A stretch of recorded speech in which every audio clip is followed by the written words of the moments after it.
Hello everyone, as always, I'm Vlad Shoots History and I know things. Here the flashbacks return to all the nations. Because obviously today we finally talk about the B-M-Five-Nine FAL. Let's take a good look at its history and its engineering. Let's start with this thing about the FAL nomenclature. It's a terribly confusing thing. FAL, which obviously means automatic rifle light, which is not light, but that's another story. This often confuses a lot of people because Italy's the only country that calls the B-M-Five-Nine FAL while the whole world calls it B-M-Five-Nine, because they refer to the Belgian FAL, the Fabrique Nationale FAL, as FAL. So I don't call it FAL, I say B-M-Five-Nine or B-M-Five-Nine. FAL, at most just to avoid this confusion. Italy comes out of the Second World War, as you surely well know, a destroyed nation. The newborn armed forces of the Italian Republic have a very small budget and must use what they have. In the armory of post-war Italy there is a huge mix of many weapons from different origins. The Carcano, 91 the MAV-38 and many allied weapons are still in use. Firstly, the Enfields, which will remain in the Navy for a long time. But above all, many European nations, not just Italy, will adopt as their standard weapon a rifle that the Americans have produced in millions. This is obviously the M1 Garand, one of the best weapons of World War II, a self-loading rifle, robust and reliable. However, technologically speaking, the Garand is a weapon of the 20s. The development even began in 1919, and in the era of mechanized war, the Garand began to show its age. Not only for the ergonomics of the 20s rifle, but also for a series of construction features. Obviously, during the Second World War and after, many very famous weapons were developed that make heavy use of stamped sheet metal, a relatively inexpensive method for mass production of parts. The Garand, on the other hand, exclusively used milled parts embedded in beautiful woods that ran the entire length of the weapon. In short, it was relatively complicated to produce, especially when compared to new techniques. However, Italy, with little money and not much knowledge of molding techniques, didn't have much during the Second World War. You do what you can. First of all, the Garand is adapted to the 308, or rather to the 762, by 51 NATO, which has become the new ammunition of the alliance. Beretta and Breda were already producing the Garand under license in Italy, the so-called Type 1, the T1, produced both for the needs of the Italian army, but also for export. A well-known example is the Danish contract with Beretta. The conversion to 762 NATO is technically quite simple to do, but it is an interim solution. In fact, the Garand had a very obsolete feature, something that all nations in the world were trying to get rid of, namely loading via clip. It lacked a removable magazine. In telling you this story, I want to make a very important parallel with the American M14, because the Italian BM-59 was born as a conversion, a modernization. The M1 Garand platform to accept magazines, even the M14 had to be this. We made a video about the M14S a few years ago, one of my most viewed videos ever, and I talked about the M14S. That it was probably the worst battle rifle, the most scandalous rifle ever adopted by the American Army. Now, the guys at Swamp Shooting are going to hate me because they love the M14S because they are very accurate. But I'm not talking about accuracy when I say whether a battle rifle is good or not. The M14 is not a good war weapon, first because it's ergonomically obsolete, and second because it doesn't do what it was supposed to do. The M14 doesn't drastically improve the M1 Garand, except for the addition of the magazine. It does little else, it doesn't even improve its logistics and production. The idea was to reuse as many components as possible from the M1 Garand, but with the M14 there is almost no compatibility, and all parts have to be produced from scratch. The BM-Five-Nine is everything that the M14 is not, M14 which was developed almost 10 years. While the Italian army, when they asked Beretta in 1957 to develop a Garand with a magazine, they did it in only 2 years. Leading the project, of course, is Domenico Salsa, the famous Beretta engineer, who in 1959 will complete this conversion kit.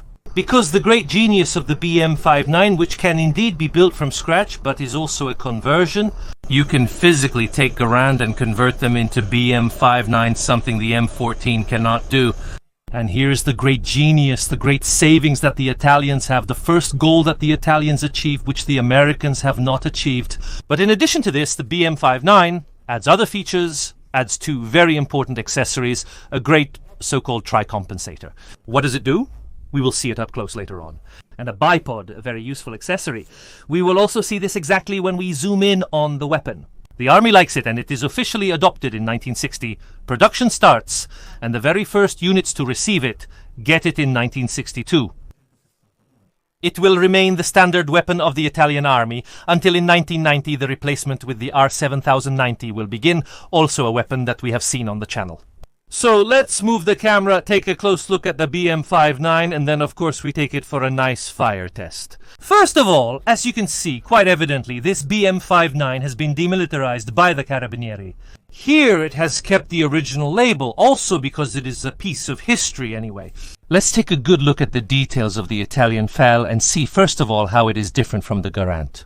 What did the Italians do? Beretta to improve it, because it is definitely an improvement. Some very interesting features. In particular, I fell in love with one of them, but we'll get there. First of all, in front we have the so-called tricompensator, a device that serves three things: reduce recoil, reduce detection, but above all, a device for launching rifle grenades. In fact, the B-M-Five-Nine is fully prepared for the launch of the so-called Energa bombs, or anti-tank bombs. A fairly popular solution in the 50s, 60s to equip troops with a low-cost anti-tank weapon, generally before more specialized rocket launchers or grenade launchers, we could say.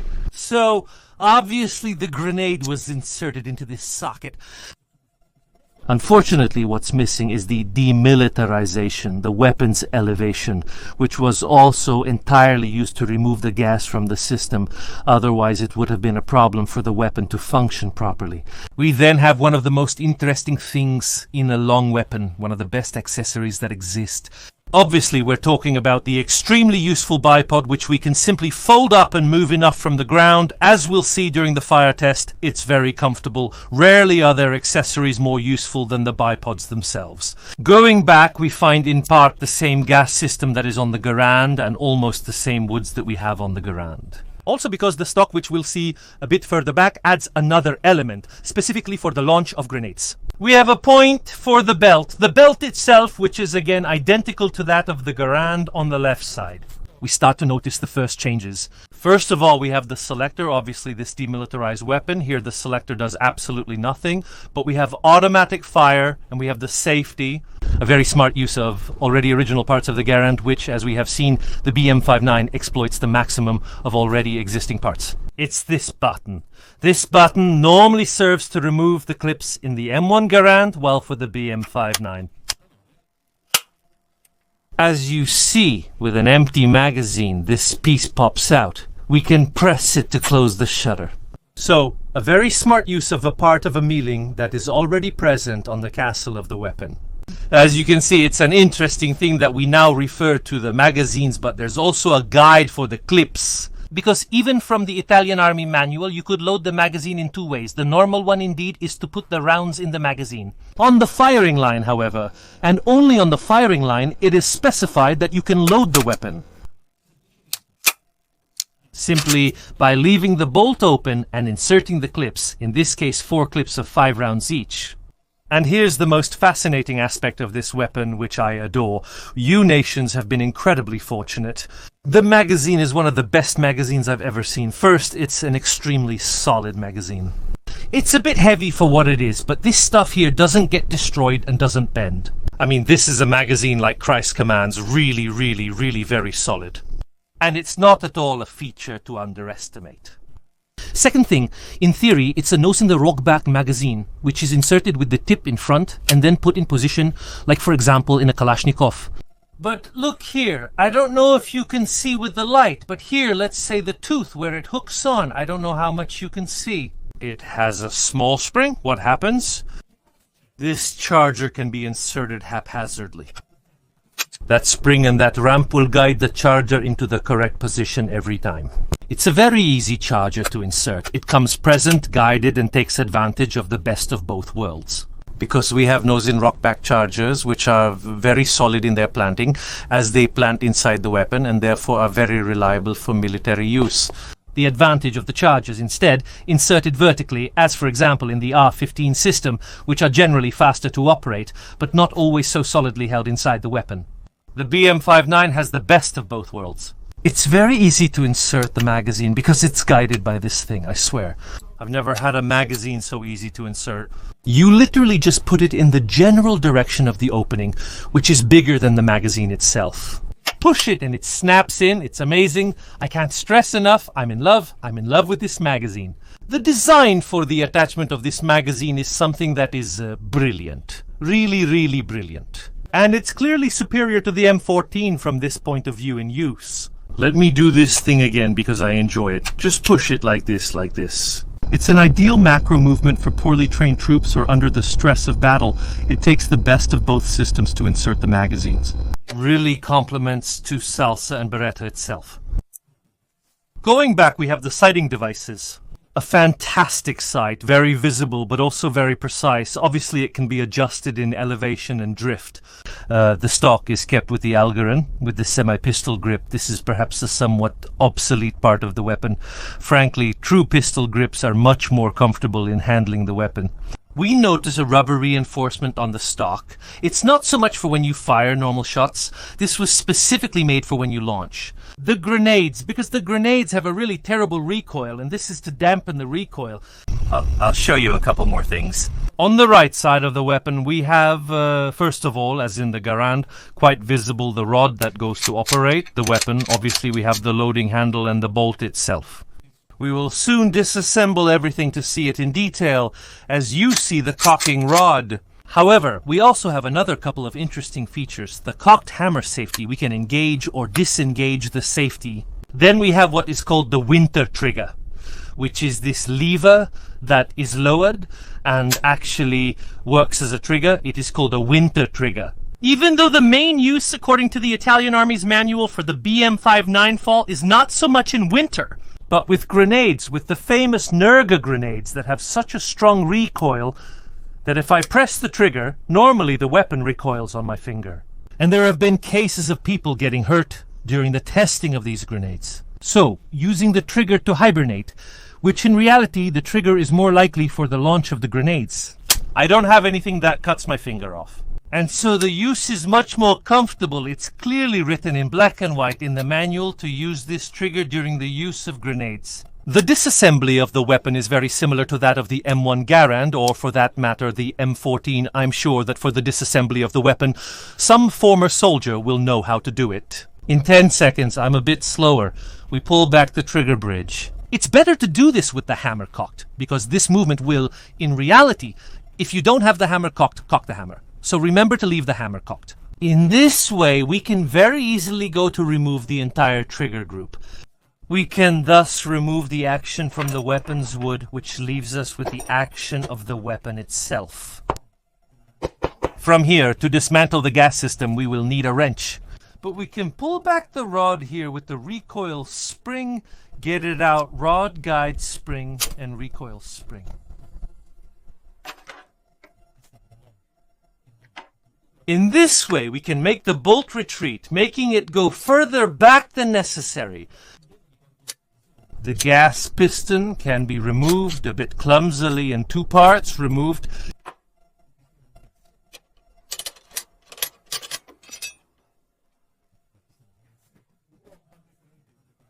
Here, the BMW system maintains the good old long-stroke piston system of the Garand. Unlike the M14, by bringing the bolt forward, we can tilt it and remove it.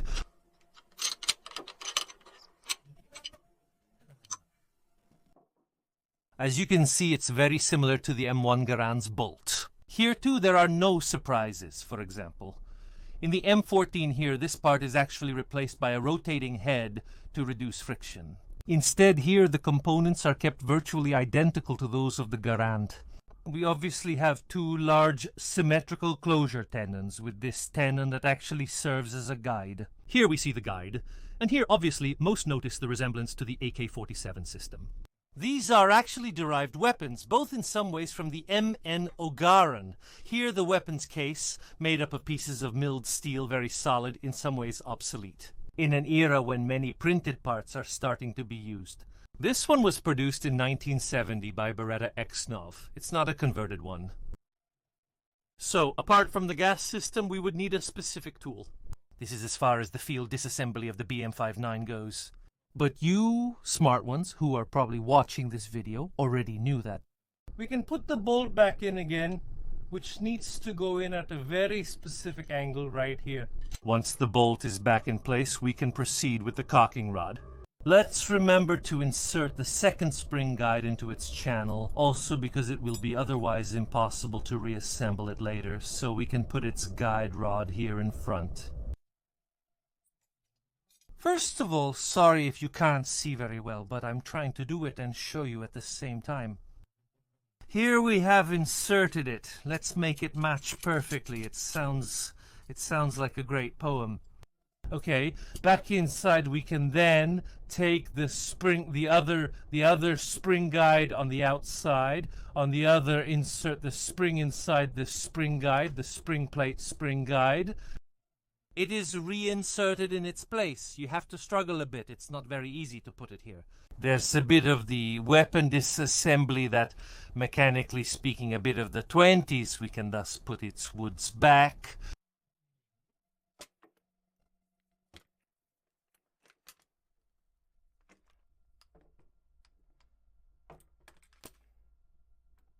We're almost there.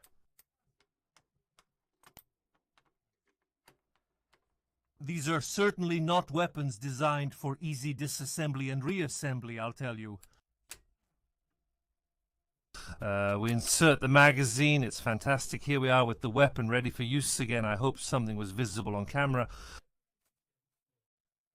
Here we are again, at the Brogna shooting range. We have this B-M-Five-Nine. The first thing that obviously stands out when the pistol grip is missing is that the ergonomics of the weapon, or rather for modern handling, is not at all the best. This is an empty magazine that I have in my hand, but another magazine that is full we are going to insert into the weapon. It goes quite deep. Nose in rock, back in this way it is fixed. We load the weapon, fire a few shots, and obviously at the last shot the weapon goes in here. The nice thing is that Beretta did very intelligently, which doubled the release of the Garand clip as a button to close the shutter, so intelligent use of the various parts available. Change camera angle and fire a few more shots.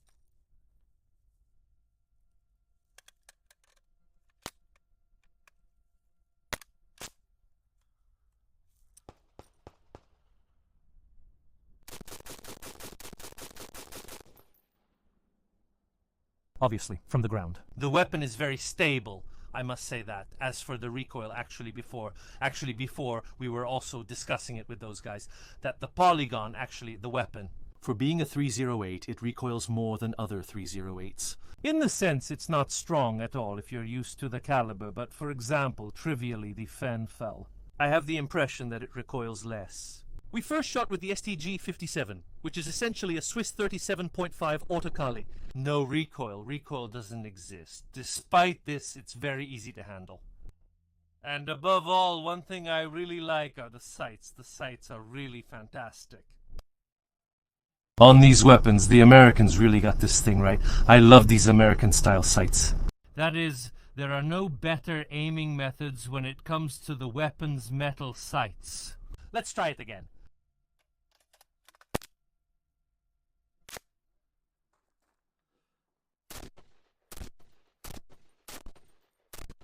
Thanks to everyone for watching this video, as always. Remember that these videos are made possible by people just like you. You who first of all let me try these fantastic firearms, this very Italian B-M-Five-Nine. You who support the channel with donations, and this kind of support.